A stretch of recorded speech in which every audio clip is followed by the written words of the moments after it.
అటువంటి సుగ్రీవుడు దక్షిణ దిక్కుకు వెడుతున్న వానరులకు అంగదుణ్ణి నాయకుణ్ణి చేసి పంపిస్తున్నప్పుడు తిరిగి హనుమని ఒక్కరిని వెనక్కి పిలిచి ఒక మాట అన్నారు. గతిర్వేగశ్చ తేజశ్చ, ఓ హనుమ, నీ యందు మాత్రమే గతి, వేగము, తేజస్సు ఉన్నాయి. లాఘవంచ మహాకపేహే, ఇవే కాదు, నీకు లంఘన శక్తి ఉన్నది. ఇది ఎటువంటిదో తెలుసా? మారుతశ్చ మహౌజసః, నీ తండ్రి అయినటువంటి వాయుదేవుడున్నాడే, ఆయనకి ఎటువంటి శక్తి ఉన్నదో అటువంటి శక్తి ఒక్క నీయందు మాత్రమే ఉన్నది, వాయుదేవుని కుమారుడవు కనుక.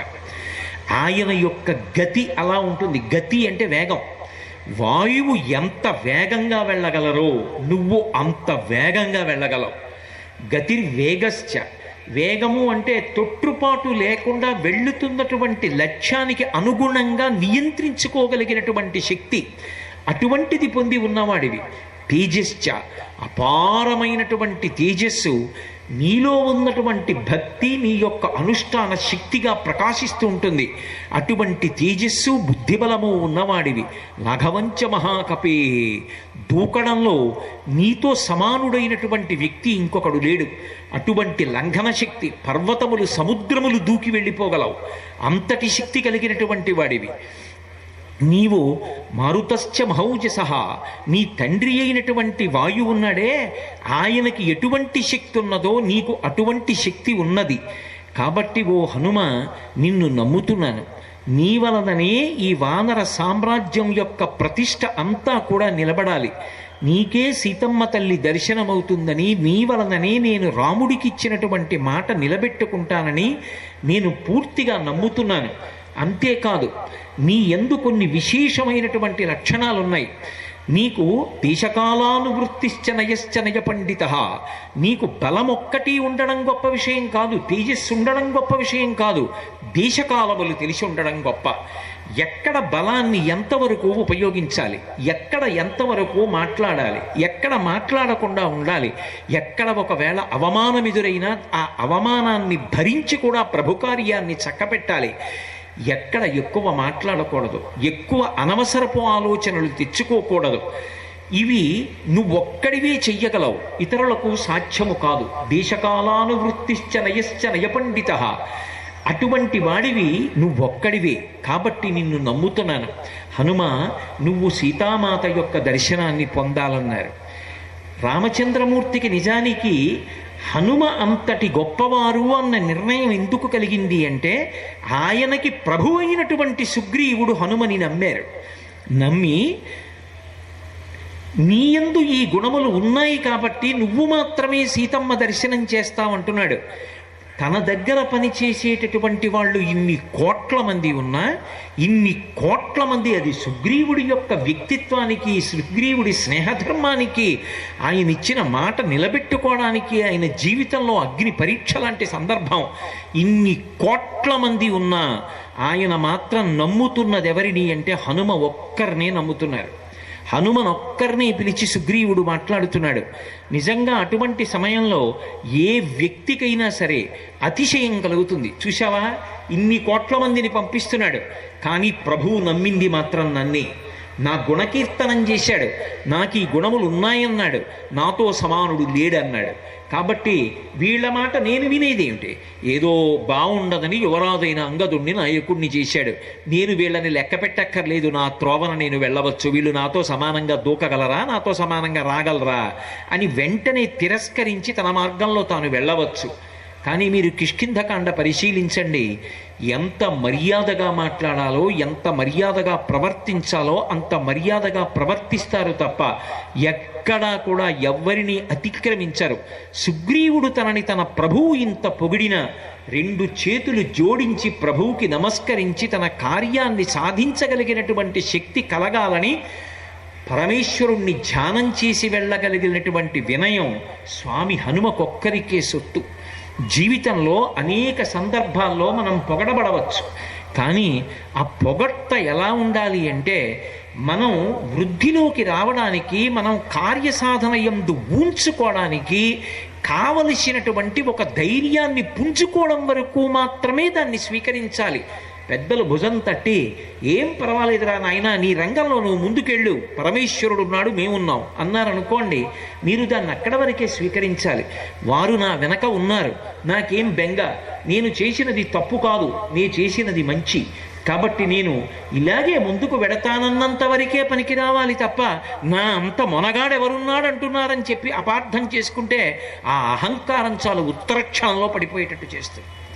హనుమ జీవితాన్ని పరిశీలిస్తే, హనుమ విజయాలు పరిశీలిస్తే ఆయన యొక్క వినయం ఏమిటో, తనని ప్రభువే పొగిడినా కూడా ఎంత మర్యాదగా ఉంటారో ఆలోచించవచ్చు.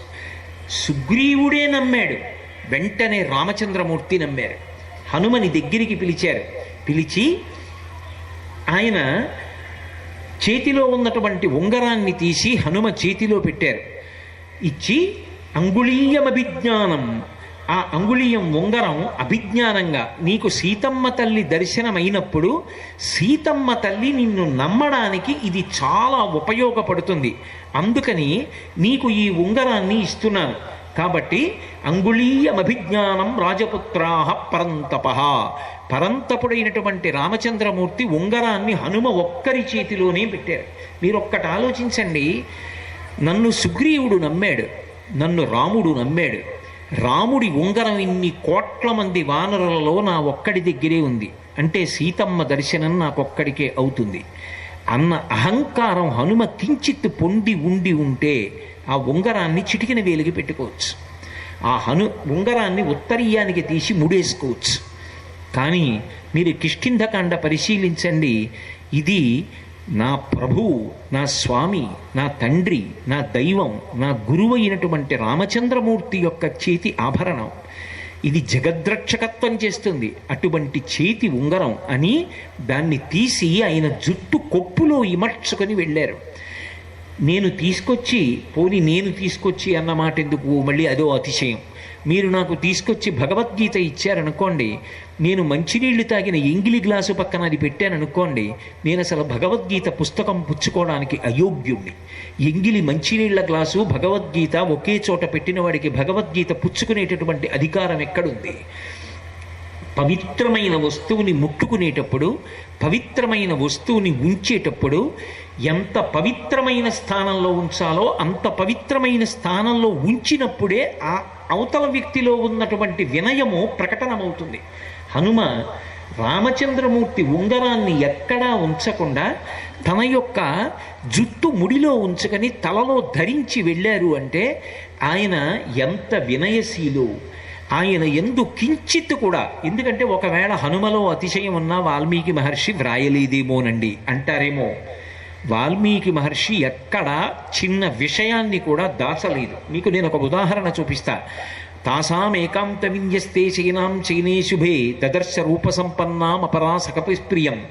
రావణుడితో అనేక మంది పడుకుని ఉండగా మండోదరి ఒక్కతే వేరే హంసతూలికా తల్పం మీద పవిత్రంగా పడుకుని ఉంటే బహుశా ఈమె సీతమ్మ అయ్యుండవచ్చు అని సంతోషపడిపోయినటువంటి హనుమ అస్ఫోటయామాస శుచుంబపుచ్చం ననంద చిక్రీడ జగౌ జగామ స్తంభానరోహాత్ నిపపాత భూమౌ నిదర్శయన్ స్వాం ప్రకృతిం కపీనాం అన్నారు మహర్షి.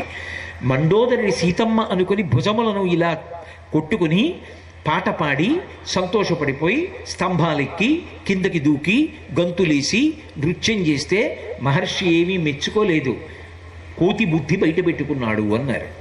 మహర్షి మండోదరి పడుకుంటే సీతమ్మని ఎలా అనుకుంటారు? హనుమ నిలదీశారు. రావణాసురుడు అక్కడ హంసతూలికా తల్పం మీద పడుకుని ఉండగా రామచంద్రమూర్తి పక్కన లేని మహాపతివ్రత అయిన సీతమ్మ హంసతూలికా తల్పం మీద అలా పడుకుంటుందా?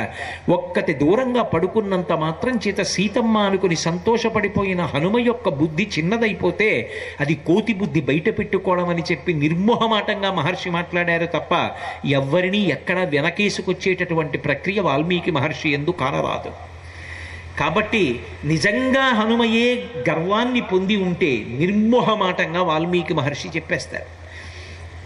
తన ప్రభువు పొగిడిన రామచంద్రమూర్తే పిలిచి ఉంగరం ఇచ్చిన ఆయన ఎందు అతిశయం కనపడదు. మనిషి చాలా తొందరగా పాడైపోయేది, జారుడు మెట్ల లాంటిది ఏది అంటే నిష్కారణమైన పొగట్ట. పెద్దలైనటువంటి వారు దాన్ని ఔషధం ఇచ్చినట్టుగా ఎంత మోతాదులో ఇవ్వాలో అంత మోతాదులోనే ఇచ్చి అతను కార్యరంగమునందు ఊడ్చుకోవడానికి అటువంటి స్థితిని కల్పించడానికి వాడతారు తప్ప ఎక్కడ పడితే అక్కడ అదే పనిగా పొగట్టల్ని వినడం అలవాటు చేసుకున్నాడు అనుకోండి, క్రమంగా జారుడు మెట్ల మించి జారి కింద పడిపోయిన వాడు ఎలా పడిపోతాడో అలా పడిపోతాడు. అందుకే స్వామి హనుమ ఎన్నడూ అసలు పొగట్టని ఆశించరు, లోపల అతిశయాన్ని పొందరు. తన ప్రభువు నమ్మిన, రాముడు నమ్మిన ఈ నమ్మకాన్ని నిలబెట్టుకోగలిగిన శక్తి నాకు కలగాలనుకుంటారు తప్ప ఆయన ఇదంతా నాదే అని అనుకోరు. ఈ ఘట్టం దాటగానే ఇంతకన్నా పెద్ద ఘట్టం వచ్చింది. ఎక్కడో ఆ స్వయం ప్రభా బిలంలో ఉండిపోయారు దక్షిణ దిక్కుకు వెళ్ళిన వాళ్ళు. వేళ దాటిపోయింది, బయటిగా వచ్చారు. 100 యోజనముల సముద్రం ఎదురుగుండా కనపడుతోంది. వానరులందరూ ఉత్తర తీరంలో కూర్చున్నారు. వెళ్ళే మార్గం కనపట్టలేదు. 100 యోజనముల సముద్రాన్ని ఎవరు దాటుతారని అడిగితే ఎవరి మానాన వారే, కొంత దూరం వెళ్ళగలనన్నవారే కానీ పూర్తిగా దాటుతానన్న వాళ్ళు లేరు. ఒకవేళ అంగదుడి లాంటి వాడు దాటినా నేను మళ్ళీ తిరిగి వస్తానని ధైర్యంగా చెప్పలేదు. అటువంటప్పుడు ఎవరు 100 యోజనముల దూరాన్ని దాటగలరని బాధపడి కూర్చుంటే ఇన్ని వానరములలో ఒక్క వానరము కూడా దాటలేకపోతున్నానంటుంటే స్వామి హనుమ ఒక్కరే ఏమీ మాట్లాడకుండా మౌనంగా ఆ సముద్రపు ఒడ్డున ఇసుకలో కూర్చుని ఉన్నారు. అక్కడికి వెళ్ళినవాడు జాంబవంతుడు. జాంబవంతుడు అంటే సామాన్యుడు కాడు, వానరులలో మహావృద్ధుడు. బ్రహ్మగారు ఆవలిస్తే బ్రహ్మాంశ సంభూతుడై వచ్చినవాడు. అందుకే వానరులలో ఒక పెద్దరికం ఉన్నవాడు. అటువంటి జాంబవంతుడు హనుమ దగ్గరికి వెళ్ళి ఒక మాట అన్నారు. నాయనా హనుమ, నువ్వు కూడా ఇలా కూర్చుంటే ఏమనుకోవాలి? దేవలోకంలో ఉండేటటువంటి అప్సర స్త్రీలలో శ్రేష్ఠురాలైనటువంటి పుంజికస్థల ఒక శాపం కారణంగా ఈ భూలోకంలో వానర స్త్రీగా పుట్టింది. అంజనాదేవి అన్న పేరుతో పుట్టి నీ తండ్రి అయినటువంటి కేసరికి భార్య అయింది. ఆమె ఎందు వాయుదేవుడికి ఔరసపుత్రుడివై నువ్వు జన్మించావు. నీకు అపారమైనటువంటి బలపరాక్రమాలు ఉన్నాయి. ఎంతటి బలపరాక్రమములు కలిగిన వాడివి అంటే నువ్వు తలుచుకుంటే ఈ లోకంలో అపారమైనటువంటి వేగము కలిగినటువంటి వారు ఇద్దరే ఉన్నారు. ఒకడు వాయుదేవుడు, రెండవ వాడు గరుత్మంతుడు. వాయుదేవుడు గరుత్మంతుడు ఎంత వేగము కలిగిన వారో అంతకన్నా వేగంగా వెళ్ళగలిగినటువంటి శక్తి కలిగినటువంటి వాడవై కూడా నువ్వు ఏమీ చేతకాని వాడిలా ఇలా కూర్చుంటే వానరజాతి పరువు ప్రతిష్టలు ఏమైపోతాయి? సీతమ్మ జాడ కనిపెట్టగలిగినటువంటి వాడివెవరు? ఒకానొక నాడు నువ్వు అంజనాదేవి గర్భము నుండి భూమి మీద పడుతూనే పైన ప్రకాశిస్తున్నటువంటి అరుణారుణ వర్ణంలో ఉన్నటువంటి సూర్యబింబాన్ని చూసి తినే ఫలము అని భ్రమించి పుట్టినటువంటి పసిపిల్లవాడివి ఆకాశ మార్గంలో వెడుతుంటే బాలార్కాభిముఖో బాలో బాలార్క యమూర్తిమాన్, బాలసూర్యుడికి ఎదురుగుండా బాలసూర్యుడు వెడుతున్నాడా అన్నట్టుగా నువ్వు వెడుతున్నప్పుడు నీ యొక్క తేజస్సును చూసి రాహుకేతువులు భయపడితే రాహువు యొక్క ప్రార్థన విని ఇంద్రుడు బయలుదేరి వచ్చి వజ్రాన్ని ప్రయోగిస్తే ఆ వజ్రపు దెబ్బ చేత నీ ఎడమ దవడ సొట్టబడి పర్వత శిఖరానికి ఒరుసుకుని కింద పడిపోతే నీ తండ్రి వాయుదేవుడు ఆగ్రహించి నిన్ను చేతులలో పట్టుకుని నిలబడితే బ్రహ్మదేవుడు దేవతా సమూహములతో కలిసి ఆ గుహ దగ్గరికి వచ్చి దేవతలందరూ లోకపాలకులు నీకు అపారమైనటువంటి వరములు ఇచ్చారు. బాల్యంలో నీకు అంత బలం ఉంటే మునుల యొక్క కార్యాల్ని పాడు చేస్తున్నావని మునుల యొక్క శాపకార చేత నీ యొక్క బలము నీకు తెలిసి రాలేదు. కానీ నీతో సమానమైనటువంటి బలము కలిగిన వాడు లోకంలో లేడు. ఒకానొకప్పుడు నేను కూడా అపారమైనటువంటి బలము కలిగిన వాడనే. సాక్షాత్ శ్రీ మహావిష్ణువు ఒకానొక నాడు ఆయన వామనమూర్తిగా వచ్చి 3 అడుగుల చేత భూమిని ఆకాశాన్ని కొలవడానికి పెరిగిపోతే ఇంతంతైవటుడు ఇంతయ్యి మరుగుతానింతయ్య భోవీధిపై అంతైతో యజమండలగ్రమణ కల్లంతై ప్రభారాశిపై అంతై చంద్రునకంతయై ధ్రువునిపై అంతై మహర్వాటిపై అంతై సత్యపదోన్నతుండగుచు బ్రహ్మాండాంత సంవర్ధి అయి అన్నట్టుగా పెరిగిపోతే ఆయనకి 21 మార్లు ప్రదక్షిణ చేసిన వాడను. క్షీరసాగర మథనం జరిగినప్పుడు యావత్ భూమండలంలో ఉన్నటువంటి ఓషధులను తీసుకొచ్చి పాలసముద్రములో వేసిన వాడను. కానీ ఇవాళ ఓపిక లేదు, నేను సముద్రాన్ని దాటలేను. దాటగలిగిన శక్తి ఉండి కూడా నువ్వు ఇలా కూర్చుంటే ఎవరు కాపాడతారు? హనుమాన్ హరిరాజస్య సుగ్రీవశ్చ సమోహ్యపి రామలక్ష్మణయోశ్చాపి తేజసా చ బలీన చ. పొగడడానికి చెప్పట్లేదు, పరమ సత్యాన్ని చెప్పాడు జాంబవంతుడు ఆ రోజున. ఓ హనుమ, నీ గురించి నువ్వేమనుకుంటున్నావో, నువ్వెవరో తెలుసా? అసలు సహజముగా కోతులకు రాజువు నువ్వే.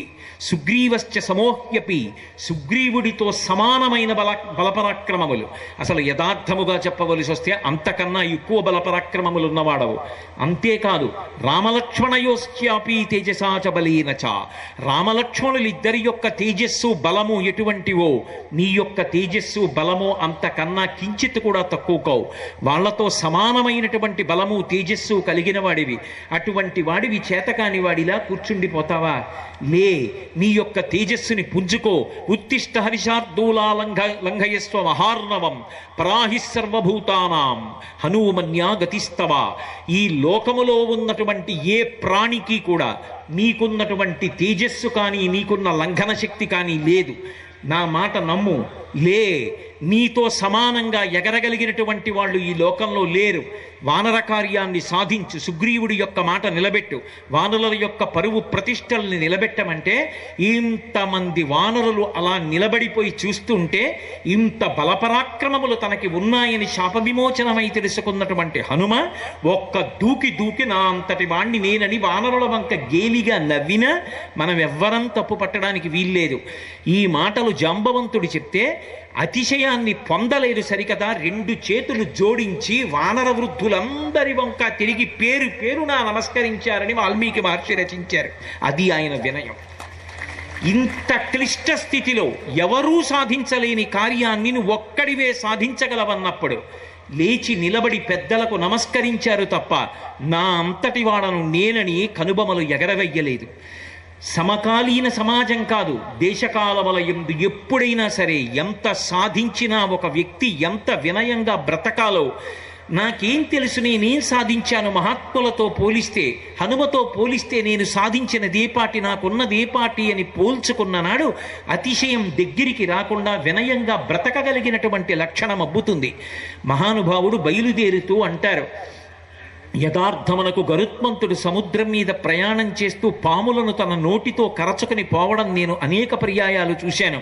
వాయువుతో గరుత్మంతుడితో సమానమైనటువంటి బలపరాక్రమములు కలిగిన వాడను. మేరు పర్వతానికి అనేక పర్యాయములు ప్రదక్షిణం చెయ్యగలను. సూర్యుడితో కలిసి బయలుదేరి ఉదయాద్రి నుంచి అస్తాద్రికి ఆయన కన్నా ముందు వచ్చి ఆయన అస్తాద్రికి రాకముందు మళ్ళీ అభిముఖంగా వెళ్ళగలిగినటువంటి శక్తి కలిగినటువంటి వాడను. గరుత్మంతుడితో పోటీపడి ఆయనతో సమానంగా వెళ్ళగలిగినటువంటి వాడను. యువతల వైపున నిలబడి అవతల వైపు అంచు ముట్టుకోగలిగిన వాడను. జలములతో పర్వతములతో నిండిన ఈ భూమిని అంతటినీ కూడా కంపింప చెయ్యగలిగిన వాడను.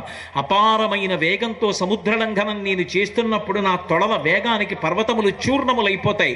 సముద్రము యొక్క కెరటములన్నీ కూడా పైకెత్తబడినప్పుడు లోపల ఉన్నటువంటి ప్రాణులు, పడుకున్న మనిషి బట్ట నిద్రలో గాలికి ఎగిరిపోతే గుప్తముగా ఉండవలసిన అవయవములు పైకి కనపడినట్టుగా సముద్రము లోపల ఉన్న భూతములు కనపడేటట్టుగా వేగముతో ప్రయాణించగలిగినటువంటి వాడను.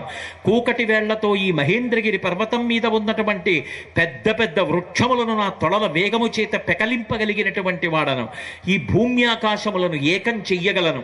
అటువంటి నేను వానరులైన మీ అందరికీ అభయమిస్తున్నాను. మన కార్యాన్ని సాధిస్తాను. వానర జాతి పరువు ప్రతిష్టలు నిలబెడతాను. రామచంద్రమూర్తి కార్యాన్ని సాధిస్తాను. సుగ్రీవుడి యొక్క మాట నిలబెడతాను. సీతమ్మ జాడ కనిపెట్టి వెనక్కొస్తాను. మీరందరూ కూడా స్వాంతన పొందండి, బెంగ పెట్టుకోకండి. ఇదిగో నేను ఇప్పుడే వెళ్ళొస్తానని చెప్పి మహానుభావుడు వానరులు బెంగ పెట్టుకోకుండా ఉత్సాహపడి సంతోషం పొందడానికి ఉన్న సత్యాన్ని చెప్పారు తప్ప తాను అతిశయం పొంది మాత్రం ఎక్కడా మాట్లాడలేదు. నాయనా, నువ్వు వెళ్ళినటువంటి కార్యం మంగళప్రదంగా పూర్తి కావాలని మేమిద్దరం అందరం ఇక్కడ ఒంటికాల మీద నిలబడి నీ కోసమని భగవంతుడికి సంబంధించినటువంటి కార్యములను చేస్తూ ఉంటాం. నువ్వు సీతమ్మ జాడ కనిపెట్టి వెనక్కి రావయ్యా అని పెద్దలు ఆశీర్వచనం చేస్తే తనకి ఇంత బలపరాక్రమాలున్నాయని తెలుసు. ఇంత బలపరాక్రమాలున్నాయని తెలుసున్న వ్యక్తి సముద్ర లంఘనం చేసే ముందు ఒక మాట అంటారు. ఇది జీవితంలో ప్రతివారు నేర్చుకోవలసినటువంటి విషయం. యథారాఘవ నిర్ముక్త శరశ్వసన విక్రమ గచ్చేతత్వద్గమిష్యామి లంకాం రావణపాలితాం నహి ద్రక్ష్యామి ఇది లంకాయాం జనకాత్మజాం అనేనైభివేగేన గమిష్యామి సురాలయం బద్ధ్వా రాక్షసరాజేన మానయిష్యామి రావణం. సర్వదా కృతకార్యోహామి స్వామి సహసీతయా అంటారు. ఇక్కడ నుంచి నేను ఈ 100 యోజనముల లవణ సముద్రాన్ని గడచి ఆవలి ఒడ్డుకు వెళ్ళి లంకాపట్టణంలో ఉన్నటువంటి సీతమ్మ తల్లి యొక్క జాడ కనిపెట్టి వెనక్కొచ్చి రామచంద్రమూర్తికి నివేదిస్తాను. నేను వెళ్ళేటప్పుడు ఎంత బలంతో, ఎంత పరాక్రమంతో, ఎంత తేజస్సుతో వెడతానంటే ఆ బలపరాక్రమములు ఎక్కడివి అంటే రామచంద్రమూర్తి పట్టుకున్నటువంటి బంగారు కోదండము యొక్క వెంటినారిని ఆయన సంధించి దానిలోకి బాణాన్ని ప్రవేశపెట్టి ఆకర్ణాంతంలాగి విడిచిపెట్టినప్పుడు రాముడిలో ఉండేటటువంటి శక్తిని పుంజుకున్నటువంటి బాణము మధ్యలో ఎక్కడా ఆగకుండా తిన్నగా వెళ్ళి లక్ష్యం మీద ఎలా పడుతుందో అలా నాలో ఉన్నటువంటి బలపరాక్రమములు రామచంద్రమూర్తి యొక్క అనుగ్రహము తప్ప నావి కావని ప్రకటించి వెళ్ళినటువంటి అపారమైనటువంటి వినయమునకు పరాకాష్ఠ స్వామి హనుమ తప్ప జాంబవంతుడే చెప్పినా తనకి శాప విమోచనమేనా ఇదంతా నా బలం అని చెప్పిన వారు కాదు. ఎందరో మహాత్ములు ఈ దేశంలో.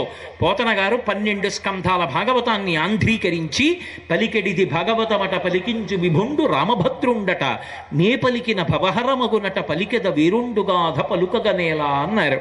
నా పాపరాశి ధ్వంసం అవడానికి నా చేత 12 స్కందములు ఆంధ్రీకరింపచేశాడన్నారు తప్ప నా అంత మొనగాన్ని నేను భాగవతాన్ని ఆంధ్రీకరించానని పోతన గారు చెప్పుకోలేదు. అద్వైత సిద్ధాంతాన్ని, వేద ప్రమాణాన్ని నిలబెట్టి మహానుభావుడు భారతదేశంలో సనాతన ధర్మం బ్రతికి బట్ట కట్టేటట్టు చేసినటువంటి శంకర భగవత్పాదులు పశుమాం సర్వజ్ఞ ప్రథిత కృపయా పలయ విభో. ఓ శివ, నేను పశువుని, నువ్వు పశుపతివి, చాలదా మన ఇద్దరికీ సంబంధం అన్నారు తప్ప నేనింత గొప్పవాణ్ణి సాక్షాత్తు శివావతారాన్నని శంకర భగవత్పాదులు ఎక్కడా చెప్పలేదు.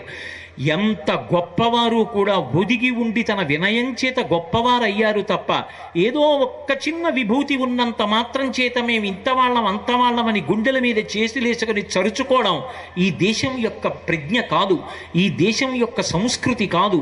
ఈ దేశం యొక్క సంస్కృతి మూలాలు ఎక్కడున్నాయంటే ఆ వినయంలో ఉన్నాయి. అందుకే మహానుభావుడు అంత వినయ ప్రకటనం చేసి బయలుదేరి ఆ సీతమ్మ తల్లి యొక్క జాడ కనిపెట్టడానికి వెళ్ళారు. వెళ్ళినటువంటి మహానుభావుడికి ఎన్నో క్లిష్టతరమైనటువంటి సందర్భములు ఏర్పడ్డాయి. సీతమ్మ తల్లి జాడ కనిపెట్టారు. కనిపెట్టి ఆమెతో మాట్లాడుతున్నప్పుడు ఆ తల్లి ఒక ప్రశ్న వేసింది. నాయనా హనుమా, వానరులు వస్తారంటున్నావు కదా, అన్ని కోట్ల వానరములు ఉన్నాయంటున్నావు కదా, మరి ఉత్తర తీరంలో అన్ని లక్షల వానరములు ఉండిపోయాయి కదా, ఎవ్వరూ సముద్రాన్ని దాటి రాలేకపోయారు కదా, నువ్వు ఒక్కడివే కదా దాటి వచ్చావు, అంటే రేపు పొద్దున్న నువ్వు ఒక్కడివే కదా వస్తావు, రామరావణ యుద్ధంలో నువ్వు వస్తే మహా అయితే భుజాల మీద రామలక్ష్మణుల్ని తీసుకొస్తావు. ఇంత అపారమైన సేనావాహిని ఉన్నటువంటి ఈ రావణ పాలిత అయిన లంకలోకి ఎంతమంది వానరులు రాగలరు? నువ్వొక్కడివి ఇంతటి తేజోమూర్తివి కాబట్టి రాగలిగావు. సీతమ్మ అంతటిది రామాయణంలో ఒక మాట అంది, హనుమాన్ యత్నమాస్తాయ దుఃఖక్షయకరో భవ అంది. నాయనా హనుమ, నువ్వే నాకు ప్రమాణం, నీ వలననే నాకు దుఃఖం పోవాలంది. సీతమ్మ అన్న ఆ ఒక్క మాటకి ఆయన బోరలు విరుచుకి తిరగచ్చు. సీతమ్మ అంతటిది నన్ను చెప్పింది, నీ వలనే నా దుఃఖం పోవాలని అడిగింది అని గొప్పగా చెప్పుకోవచ్చు సాటి వానరులకు. కానీ ఆయన గర్వం పెరగలేదు. సరికదా, సమాజంలో ఒక వ్యక్తి డగ్గుత్తికతో నిరుత్సాహంతో ఉన్నప్పుడు ఆ వ్యక్తికి తన మాటల చేత ప్రాణములు పోసి నిలబెట్టడం తన కర్తవ్యం అనుకున్నారు తప్ప ఆవిడ అలా అంది అని ఆయన ఎక్కడా అతిశయాన్ని పొందలేదు. సరికదా, లోకంలో ఎవ్వరూ అనలేని ఒక మాట అన్నారు. అమ్మా, ఏ వానరుడు రాడని ఎందుకు అనుకుంటున్నావమ్మా? సుగ్రీవుడి దగ్గర కొన్ని కోట్ల వానరములు ఉన్నాయి. వాళ్ళు ఆకాశంలో ఎగురుతారు, భూమి మీద వెడతారు, అడ్డంగా వెళ్ళగలరు. అమ్మా, ఒక్కొక్కళ్ళు 10,000 ఏనుగుల బలము కలిగినటువంటి వారు. అంతటి అపార బలము కలిగినటువంటి వానరులు ఈ భూమి మించి లంకాపట్టణంలోకి ప్రవేశించడం, సముద్రాన్ని దాటడం పెద్ద విశేషమా? చాలా సునాయాసంగా వస్తారమ్మా. నేనే వచ్చానంటే మిగిలిన వాళ్ళు రాకపోవడం ఏమిటమ్మా? మద్విశిష్టాశ్చ తుల్యాశ్చ సంతి తత్ర వనౌకసః మత్త ప్రత్యవర కశ్చిన్నాస్తి సుగ్రీవ సన్నిధౌ. అమ్మా, నాతో సమానులున్నారు, నాకన్నా అధికులున్నారు సుగ్రీవుడి దగ్గర. నాకన్నా కూడా బలంలో కానీ, తేజస్సులో కానీ, బుద్ధిలో కానీ, పరాక్రమంలో కానీ, గతిలో కానీ తక్కువవాడు లేడమ్మా. తల్లి నీకు తెలియదా? అంతఃపుర స్త్రీల దగ్గరికి పంపించేటప్పుడు అందరికన్నా తక్కువ బలం ఉన్నవాడిని పంపిస్తారు. నేను వచ్చాను అంటే అమ్మా అందరికన్నా తక్కువ బలం ఉన్నవాడిని, నేనే వచ్చానంటే ఇక మిగిలిన వాళ్ళు రాలేకపోవడం ఏమిటమ్మా? అందరూ రాగలిగిన వారే. నేనే వచ్చినప్పుడు రామలక్ష్మణుల్ని నా భుజం మీద కూర్చోపెట్టి తీసుకొస్తానమ్మా. ఆ రామలక్ష్మణులు వచ్చి బాణప్రయోగం చేస్తే రావణుడు నిహతుడైతే నిన్ను తీసుకెళ్ళి మళ్ళీ సామ్రాజ్య పట్టాభిషేకం చేసుకుంటాడమ్మా రాముడు అని ఓదార్చారు తప్ప సీతమ్మ తల్లి అడిగిందని పొంగిపోయి నిజమేనమ్మా ఏమొస్తారమ్మా వాళ్ళందరూ అలా నీరసపడిపోయారమ్మా, ఓడు 50 యోజనాలు అన్నాడు, ఓడు 60 యోజనాలు అన్నాడు, ఆఖరికి మా యువరాజు అంగదుడు కూడా ఇక్కడికి వస్తే మళ్ళీ తిరిగి వెళ్ళలేనన్నాడమ్మా, నేను ఒక్కడే వచ్చానమ్మా, చూద్దాంలే అయినా కూడా ఏం బెగ్గబెట్టుకోకు అనో మాట అనొచ్చు. కానీ ఆయన అలా అనలేదు.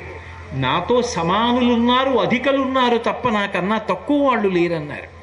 అది కేవలం కథగా రామాయణాన్ని ప్రవచనంగా రామాయణంగా చదవడం కాదు. స్వామి జీవితంలో హనుమ విజయ గాథలో ఆయనలో ఉన్నటువంటి గొప్ప గుణమైనటువంటి ఒకటి వినయం. దాన్ని పరిశీలనం చేసినప్పుడు అందులో కోటో వంతు వినయం మనకు అబ్బినా మన జీవితాలు ప్రశాంతంగా ఉంటాయి, మిగిలిన వాళ్ళ జీవితాలు ప్రశాంతంగా ఉంటాయి. ఆ తల్లి ఎన్ని పరీక్షలు పెట్టింది సుందరకాండలో. ఏది నీ ఉపాసన బలం ఏమిటి చెప్పు, రాముడు ఎలా ఉంటాడు నాకు చెప్పు, లక్ష్మణస్వామి ఎలా ఉంటాడు నాకు చెప్పు, యాని రామస్య లింగాని లక్ష్మణస్య వానర, ఏది రాముడి గుర్తులు ఎలా ఉంటాయి చెప్పు, లక్ష్మణుడి గుర్తులు ఎలా ఉంటాయి నాకు చెప్పు అని అన్ని ప్రశ్నలు వేసింది. రామలక్ష్మణులు ఎలా ఉంటారు అనేటటువంటి దాన్ని అంగప్రత్యంగములను వర్ణించి చెప్పి ఇంత సాధించినటువంటి వ్యక్తి, రాముని యొక్క ఉంగరం తన దగ్గర తప్ప ఎవ్వరి దగ్గర లేనటువంటి వ్యక్తి, దక్షిణ సముద్రాన్ని లంఘించి రాలేక మిగిలిన వాళ్ళు చతికిల పడిపోతే తానొక్కడే దాటి వచ్చినటువంటి మహానుభావుడు, సీతమ్మ తల్లి యొక్క చేతిలో ఉంగరాన్ని ఉంచేటప్పుడు వానరోహం మహాభాగే దూతో రామస్య ధీమతః రామనామాంకితం చేదం పశ్య దేవ్యంగుళీయకం ప్రత్యయార్థం తవానీతం తేన దత్తం మహాత్మన. అమ్మా నేను తెచ్చిన వాడిని వానరోహం మహాభాగే, నేను వానరుణ్ణమ్మా అన్నారు తప్ప కనీసం తన పేరు కూడా చెప్పుకోలేదు. అమ్మా హనుమని తీసుకొచ్చానమ్మా అని కూడా అనలేదు. నేను కేసరి పుత్రుణ్ణమ్మా అని చెప్పలేదు, అంజనా నందనున్నమ్మా అని చెప్పలేదు. వానరోహం మహాభాగే దూతో రామస్య ధీమతః, బుద్ధిమంతుడైన రాముని యొక్క దూతనమ్మా, దూతో రామస్య ధీమతః రామనామాంకితం చేదం పశ్య దేవ్యంగుళీయకం ప్రత్యయార్థం తవానీతం తేన దత్తం మహాత్మన సమాస్విషి భద్రం తే క్షీణ దుఃఖ పలాహ్యసి. అమ్మా ఇది అభిజ్ఞానమమ్మా, రాముడు పంపించిన ఉంగరమమ్మా, దీన్ని స్వీకరించి అమ్మా స్వాంతన పొందు, నీకు తొందరలో శుభం కలుగుతుంది, నీ యొక్క దుఃఖమంతా మటుమాయమైపోతుందమ్మా అని చెప్పేటప్పుడు అంత వినయంతో వానరోహం, నేను వానరుడను అని చెప్పారు తప్ప, నేను రామదూతను అని చెప్పారు తప్ప ఎక్కడా కూడా తన పేరు కూడా చెప్పుకోవాలా, తన తండ్రి పేరు చెప్పలా, తన తల్లి పేరు చెప్పలా, నేనింత బలపరాక్రమములు కలిగిన వాడనని చెప్పలా. ఆయన వినయమునకు ఆయనే సాటి. అనితర సాధ్యమైన కార్యాన్ని సాధించారు. గృహీత్వా ప్రేక్షమాణాసా భర్తుక్కర విభూషణం భర్తార వివసంప్రాప్త జానకీ ముదితాభవత్ అంటారు మహర్షి. చాలా కాలం తర్వాత అనుకోకుండా అకస్మాత్తుగా రామచంద్రమూర్తి వస్తే రామదర్శనాన్ని పొందినటువంటి సీతమ్మ తల్లి ఎలా సిగ్గుపడి బుగ్గలు ఎర్రపడతాయో అలా ఉంగరాన్ని చూసినప్పుడు ఆ తల్లి లజ్జ పొందితే దుఃఖం పోయి సంతోషించినటువంటి సీతమ్మ తల్లి యొక్క దర్శనం పొందినటువంటి వాడు మహాపురుషుడైనటువంటి హనుమ ఒక్కరే. అటువంటి వ్యక్తి అయ్యుండి తనని పొగడవలసిన అవసరం లేకుండా ఎప్పుడు ఎత్ర ఎత్ర రఘునాథ కీర్తనం తత్ర తత్ర కృతమస్తకాంజలి, రామనామం చెప్పేటప్పటికి తల ఉంచుకుని కూర్చుని మురిసిపోయి కన్నుల వెంట ఆనంద ధారలు విడిచిపెట్టేటటువంటి వినయశీలి మహానుభావుడు స్వామి హనుమ. ఎందుకు ఋషి రుణం తీరాలి, ఎందుకు చదవండి రామాయణం, ఎందుకు చదవండి భారతం, ఎందుకు చదవండి భాగవతం అంటే మహాత్ములలో ఉన్న గుణాల్ని పరిశీలించినప్పుడు అందులో ఒక్క గుణాన్నైనా మనం కొంత పరిశీలనం చేసి మనం నేర్చుకోగలిగితే, మన బిడ్డలకి మనం చెప్పగలిగితే, బిడ్డడు వదరితే అహంకారంతో మాట్లాడితే ఒరే హనుమ కన్నా గొప్ప పని చేశావురా, ఆయన ఏం చేశాడో తెలుసా రామాయణంలో అని ఒక్కొక్క దృష్టాంతం చెప్పి అప్పుడు ఆయన ప్రవర్తించిన విధానం ఏమిటో తెలుసా? ఆయన కన్నా గొప్పవాడివిరా, ఆయనని నమ్ముకున్న బ్రతికిన జాతిరా మనది, బ్రతుకుతున్న జాతిరా మనది. అహంకరించకు, వినయంతో ప్రవర్తించడం నేర్చుకో అని బిడ్డలకి చెప్పిన నాడు, మనం అలా ప్రవర్తించిన నాడు మనం పిల్లలకి ఆదర్శంగా నిలబడతాం. వాళ్ళు కూడా ఆ వినయంతో ప్రవర్తించేటటువంటి అవకాశం కలుగుతుంది. అందుకే సనాతన ధర్మంలో గురు శిష్యులకు రెండు విచిత్రమైన పేర్లు ఉన్నాయి. గురువుకి వినీతుడు అని పేరు, శిష్యుడికి వినేయుడు అని పేరు. అసలు మొట్టమొదట తన గురువు చెప్పినటువంటి మాటల వలన తనకేమీ తెలియదని వినయంతో ప్రకాశించేటటువంటి వాడు గురువు. గురువుగారిని చూసి గురువుగారి దగ్గర వినయాన్ని మొట్టమొదట నేర్చుకున్నవాడు శిష్యుడు. విద్యాభ్యాసమునందు గురు శిష్యుల మధ్య కానీ, తండ్రి కొడుకుల మధ్య కానీ, తల్లి బిడ్డల మధ్య కానీ, సమాజమునందు ఏ వ్యక్తి ఎందు కానీ ఉండి తీరవలసిన లక్షణం ఏమిటంటే ఆ వినయం. ఆ వినయం అన్నది ఒక్కటి లేకపోతే మిగిలినవి ఎన్ని ఉండనివ్వండి అవి ప్రకాశించవు. మంచి దాహంతో ఉన్నా అది చల్లటి నీటి కడవ అయినా దాన్ని ఒక నాగుపాము చుట్టుకుని ఉంటే ఎవరు ఎలా దగ్గరికి వెళ్ళరో, అలా అహంకారగ్రస్తమైనటువంటి వ్యక్తి దగ్గరికి ఎవరు వెళ్ళడానికి ఇష్టపడరు. శ్రీరామాయణంలో మహర్షియే ఒక చోట అంటారు, సకల్ప వృక్ష ప్రతిమో వసంత యువమూర్తిమాన్ శ్మశాన చైత్య ప్రతిమో భూషితోపి భయంకర అంటారు. ఎక్కడో ఒక చోట ఒక గొప్ప మేడ కట్టారు. ఒక వ్యక్తి ఆ ఊరిలో పెళ్లి చేయవలసి వచ్చింది. అయ్యా, ఆడపెళ్లి వారికి మగపెళ్లి వారికి విడిదివ్వాలండి, మీకు ఆ ఊరిలో గొప్ప భవనం ఉందని విన్నాను, మీరు ఆ తాళం చెవి ఇస్తారా, భవనం వాడుకుంటానన్నాడు. అయ్యో, చక్కగా వాడుకోండి, పాలరాతితో నిర్మాణం చేశాను 50 గదుల ఇల్లు, అదొక్కటి చాలు మీకు విడిదికి, తీసుకోండి అని తాళం చెవులు ఇచ్చాడు. ఎక్కడండి ఇల్లు అన్నాడు. శ్మశానం మధ్యలో కట్టాను, వెళ్ళండి అన్నాడు. ఎవరైనా పెడతాడా? అది ఎంత హర్మ్యమైతే మాత్రం శ్మశానంలో ఉన్నటువంటి ఇంట్లో ఒక్క గంట ఎవడైనా నివసిస్తాడా? ఎన్ని గుణములు ఉన్నప్పటికీ కూడా అహంకారం ఒక్కటి ఉన్నదా? శ్మశాన చైత్య ప్రతిమో భూషితోపి భయంకర. విద్య వినయముతో కలిసి ఉన్నదనుకోండి, దానిని మించినటువంటి భూషణము లోకంలో ఇంకొకటి లేదు. మాతా సమన్నాస్తి శరీర పోషణం, చింతా సమన్నాస్తి శరీర శోషణం, భార్యా సమన్నాస్తి శరీర తోషణం, విద్యా సమన్నాస్తి శరీర భూషణం. అమ్మలా శరీరాన్ని పోషించేటటువంటి వ్యక్తి లోకంలో ఉండదు. అలాగే భార్యలా శరీరానికి సంతోషాన్ని ఇచ్చేటటువంటి వ్యక్తి లోకంలో ఉండదు. అలాగే చింతలా శరీరాన్ని శోషింపచేసేటటువంటిది లోకంలో ఉండదు. ఏ భూషణములు మెడలో కానీ శరీరమునకు కానీ అలంకరించుకోకపోయినా విద్య లాంటి భూషణము లోకంలో ఇంకొకటి ఉండదు. విద్య అన్న మాటకు అర్థం కేవలం చదువుకుని ఉండడము అని కాదు, వినయముతో కూడిన విద్య అని అర్థం. ఆ వినయం లేదనుకోండి, అది త్రాచుపాము చుట్టుకున్నటువంటి చల్లటి నీటి కడవ, శ్మశానములో ఉన్నటువంటి చైత్యము. ఆ వినయం ఎక్కడుందో అక్కడ 10 మంది చుట్టూ చేరుతారు.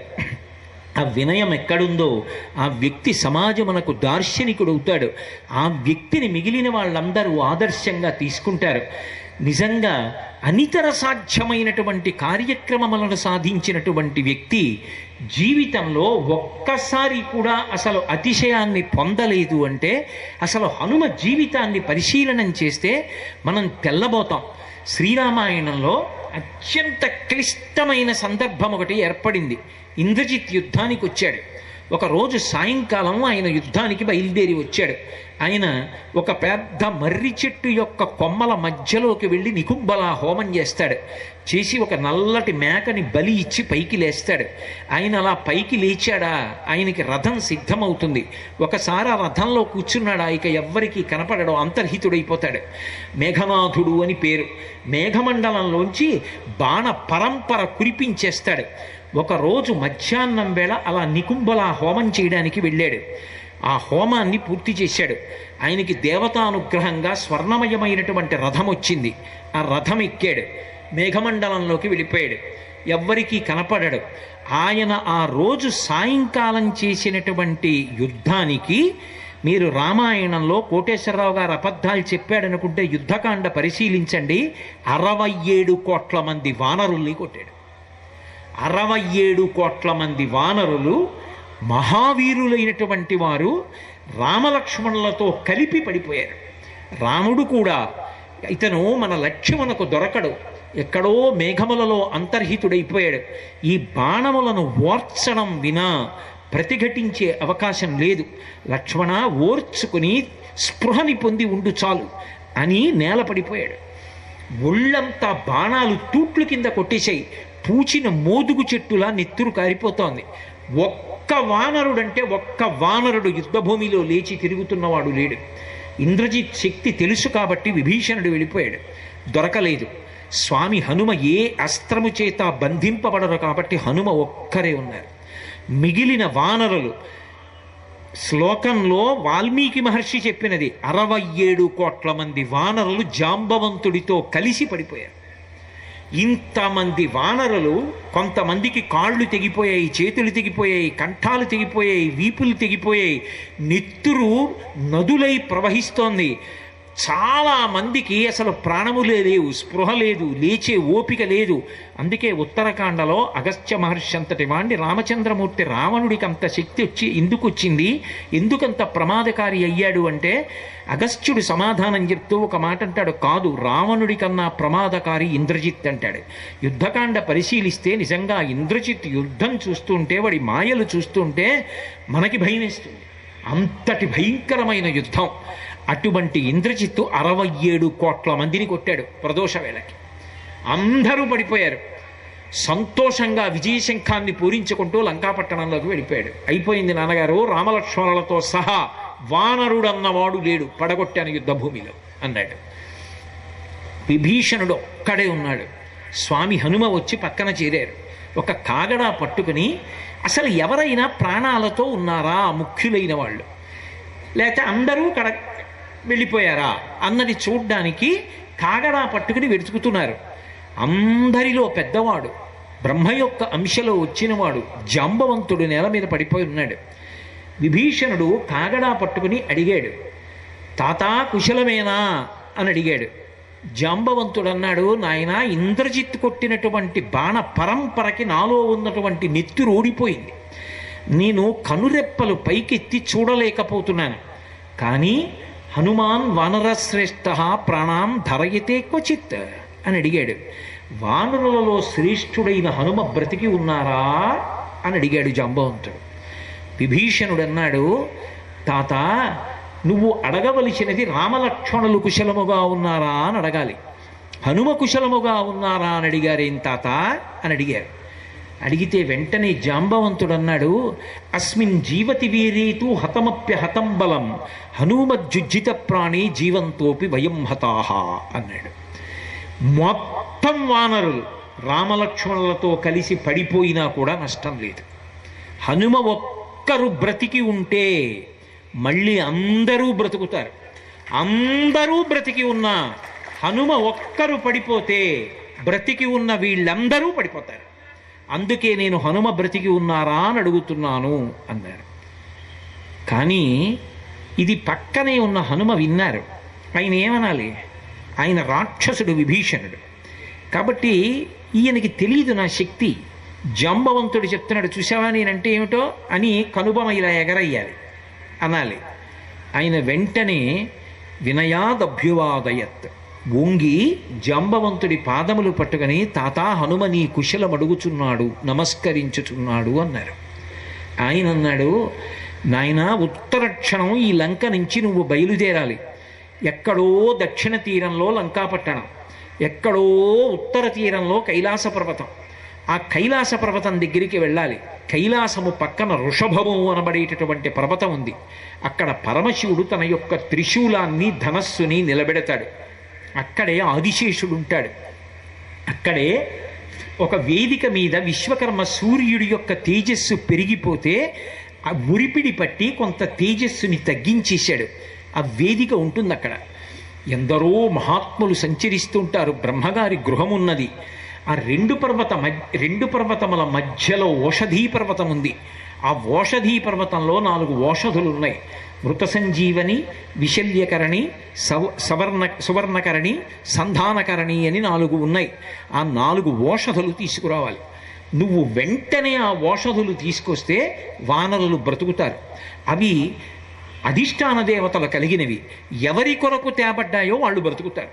అందుకని రాక్షసులు కూడా అక్కడ మరణించి ఉన్న బ్రతకరు, వీళ్ళే బ్రతుకుతారు.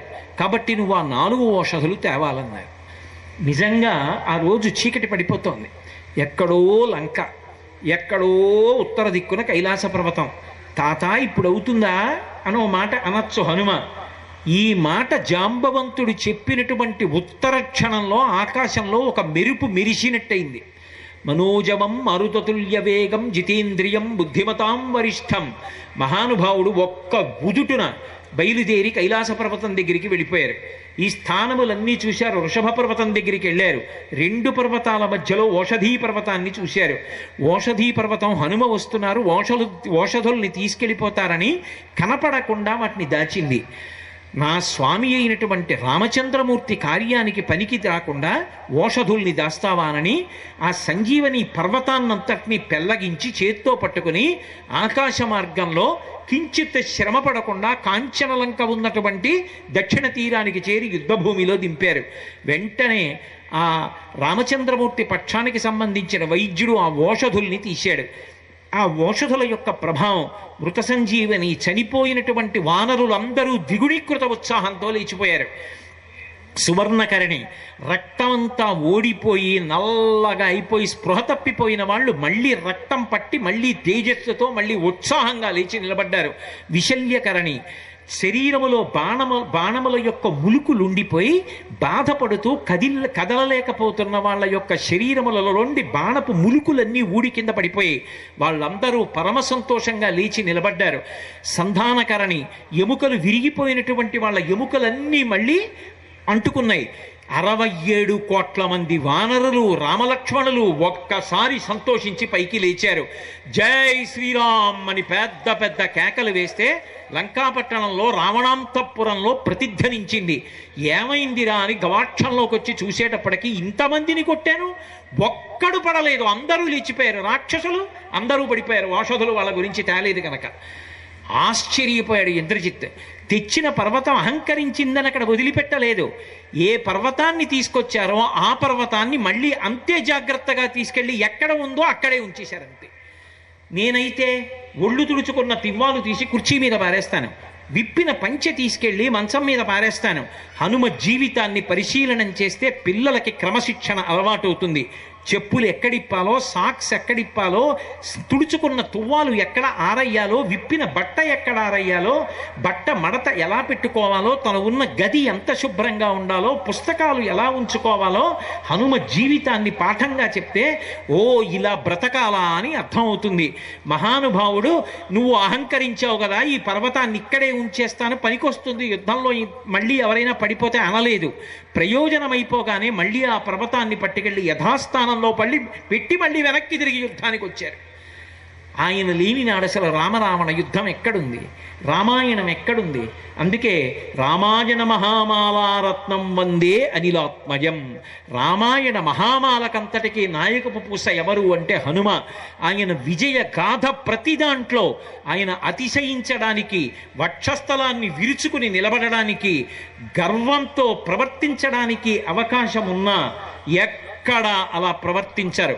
ప్రతి చోట ఇంకా ఇంకా ఇంకా ఇంకా ఒదిగిపోయి అంత వినయంతో ప్రకాశించారు తప్ప, పెద్దలైన వారు కనపడితే అంత గౌరవంతో తల ఉంచి నమస్కరించారు తప్ప, నేను ఇంతటి వాడిని అతిశయంతో ఆయన జీవితంలో ఆయన ప్రవర్తించలేదు. హనుమ యొక్క విజయగాథ నుండి దేశకాలములతో సంబంధం లేకుండా మనం అందరం నేర్చుకోవలసినటువంటి పరమోత్కృష్టమైన సందేశం ఆయన వినయమే. నేను ఏవో అక్కడక్కడ కొన్ని మచ్చుతునకల వంటివి మీకు చూపించాను.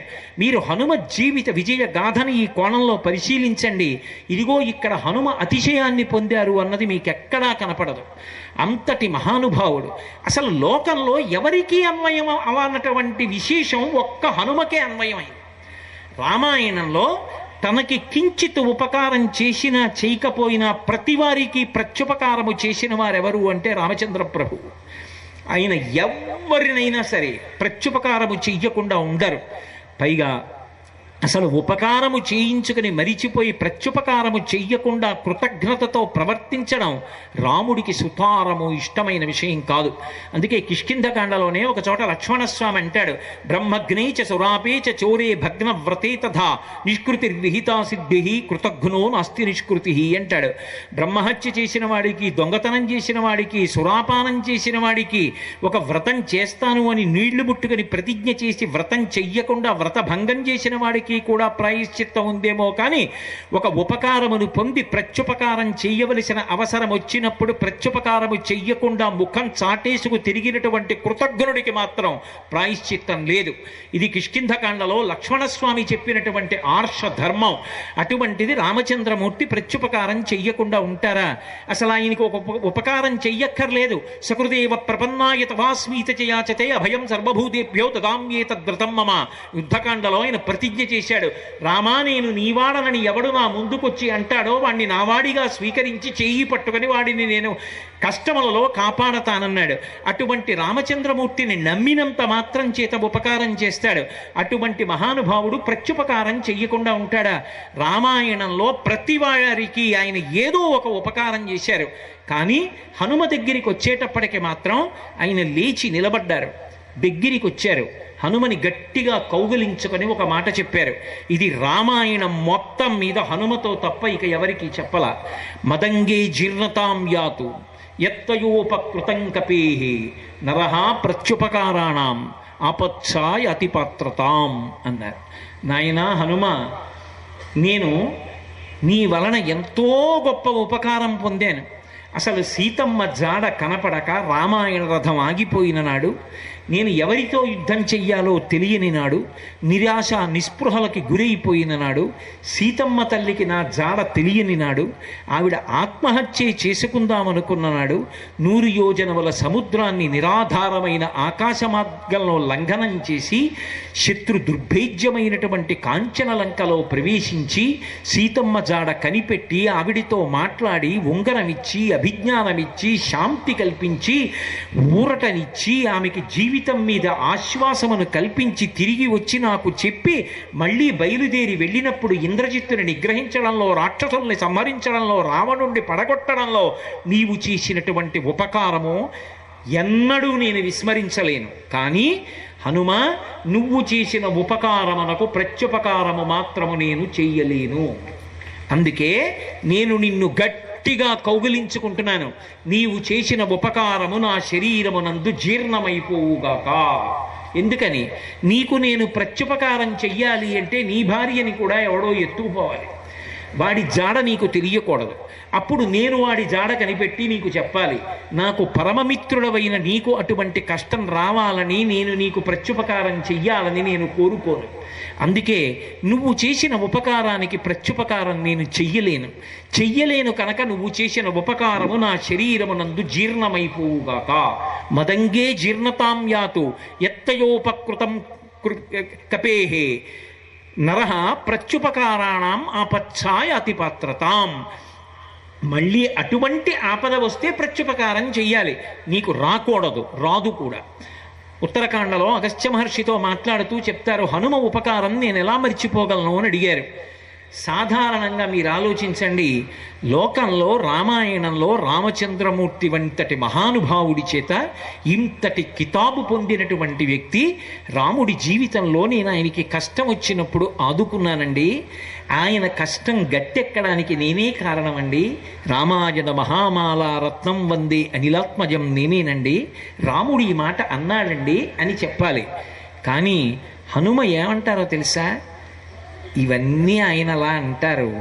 అసలు 100 యోజనములు దాటడానికి, సీతమ్మని దర్శించడానికి, అభిజ్ఞానం ఇవ్వడానికి, మాట్లాడడానికి, ఇంద్రజిత్తుని సంహరించడేటప్పుడు లక్ష్మణస్వామికి ఉపకరించడానికి, రాక్షస సంహారంలో సంజీవనీ పర్వతం తేవడంలో ఇటువంటి సాహసములు నేను చెయ్యడం వెనక, నా బుద్ధి వెనక, నా బలం వెనక, నా పరాక్రమం వెనక, నా తేజస్సు వెనక ఎవరున్నారో తెలుసా?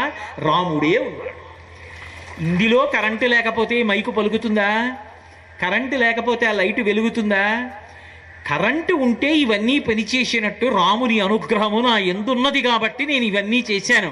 ఆయన అనుగ్రహము నా ఎందు ప్రవేశపెట్టి నా చేత చేయించి నువ్వు చేశావని నాకు కీర్తినిచ్చి నన్ను కౌగలించుకోవడం ఆయన గొప్ప విశేషం, ఆయన గొప్ప బుద్ధి తప్ప ఆయన అనుగ్రహము లేని నాడు నేను ఇవన్నీ చెయ్యగలనా అని వినయంతో నిలబడగలిగినటువంటి ఏకైక ప్రజ్ఞాశీలి రామాయణ కావ్యమునందు హనుమ ఒక్కరే.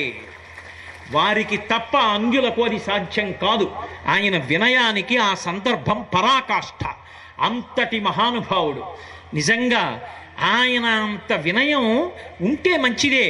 అంత వినయం లేకపోయినా స్వామి పాదములు పట్టుకుని ఆయన అనుగ్రహాన్ని అపేక్షించినందుకు, ఆయన్ని స్తోత్రం చేసినందుకు, ఆయన్ని నమ్ముకున్నందుకు, ఆయన వినయంలో కోటో వంతు ప్రతివాడికి అబ్బిన సమాజం శాంతి సౌభాగ్యాలతో ఎంత సంతోషంగా ఉంటుందో. అందుకే మీ పక్షాన, నా పక్షాన, మనందరి పక్షాన నేను స్వామి హనుమ పాదములు, సీతారామచంద్ర ప్రభువు యొక్క పాదములు పట్టి చేసే ప్రార్థన ఏది అంటే, మనందరికీ కూడా వినయాన్నిచ్చి కాపాడమని ప్రార్థన చేస్తూ, మళ్ళీ రేపు సాయంకాలం 6:30 మనం తిరిగి కలుసుకున్నప్పుడు హనుమద్ విజయగాథ ఆధారంగా మన జీవితంలో మనం అన్వయం చేసుకోవలసినటువంటి ఇతర విషయాలు స్వామి నా చేత ఏవి పలికిస్తారో పలుకుతానని మనవి చేస్తూ, రేపటి రోజున ఒక కుర్చీ పాదపీఠం వేసి చక్కగా ఒక వస్త్రం వేసి స్వామికి పుష్ప సమర్పణం చేసే అవకాశం కల్పించవలసినదిగా